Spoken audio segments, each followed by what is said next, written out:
तो गाइज़ आज की वीडियो में हम देखने वाले हैं, बहुत लंबे समय से हम आपको ऐसी वीडियो देने की सोच रहे थे कि बहुत बड़ी समस्या आ रही है। जैसे कि हम तो प्रैक्टिकल वर्क करते रहते हैं, तो बहुत बड़ी समस्या लोगों के सामने क्या आ रही है कि आपने भी देखा होगा कि आपके पंखे गिर जाते हैं। उसका क्या रीज़न हो सकता है। लेकिन एक चीज़ का हमेशा ध्यान रखना दोस्तों, जब भी पंखा गिरता है, पंखा गिरो या कुछ अनहोनी होनी हो, आपको पहले से ही पता लग जाता है। तो वैसे पंखे का भी काम होता है, यदि पंखा गिरने वाला हो तो वो आपको एक इंडिकेशन देता है, एक सूचना देता है। तो उसका गिरने का कारण क्या क्या हो सकता है दोस्तों।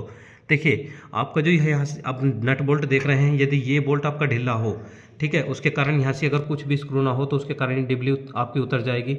और इसी वजह से हमने सेफ्टी पिन लगा दी। यदि आपके पास सेफ्टी पिन है तो अच्छी बात है, नहीं तो आप इसमें तार भी बांध सकते हैं। बस इनका काम क्या होगा, ध्यान ये रखना, इसका रुख नीचे को ना हो कि खुलकर ये नीचे गिर जाए। तो आपको इस तरीके से लगाना है कि ये नीचे ना गिरे। यदि एक तो ये और एक आपके यहाँ नीचे लगा रहता है, ठीक है दोस्तों। ये बोल्ट आपके कभी भी ढीले नहीं होने चाहिए।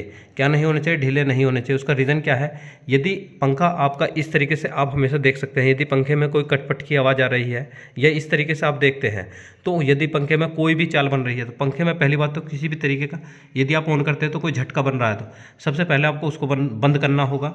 और यहाँ से ध्यान रखना कि यहाँ प्रॉपर तरीके से रबड़ लगी होनी चाहिए। यदि रबड़ नहीं है तो तुरंत चेंज कर दें।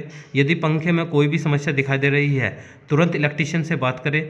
इलेक्ट्रीशियन से बात, मान लो कोई समस्या आ रही है कि इलेक्ट्रीशियन नहीं आ पा रहा, तो आप इसे खुद से भी चेक कर सकते हैं। क्योंकि आपको भी पता है, यदि पंखा गिर जाए तो उससे चोट लग जाए तो बहुत बड़ा नुकसान होता है। तो हमेशा ध्यान रखना दोस्तों, जब भी आप ऐसे काम कर रहे हो, सबसे पहले आपको समय समय पर इनका मेंटेनेंस जरूर करवा लेना चाहिए।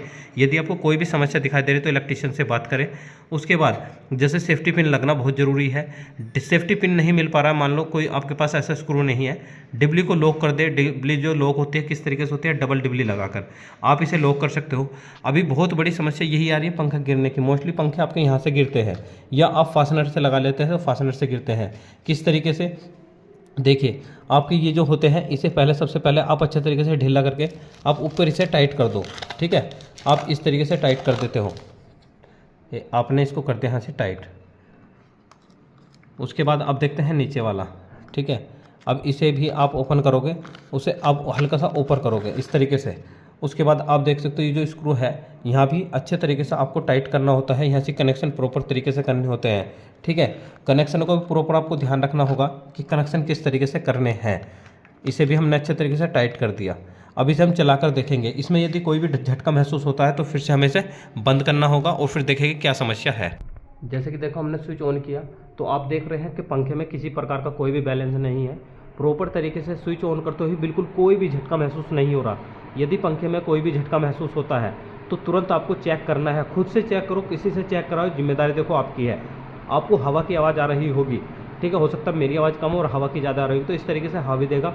कोई भी बैलेंस किसी प्रकार का नहीं होना चाहिए। समय समय पर आपको स्क्रू को चेक करते रहना चाहिए कि पंखा आपका या स्क्रू कोई कट तो नहीं।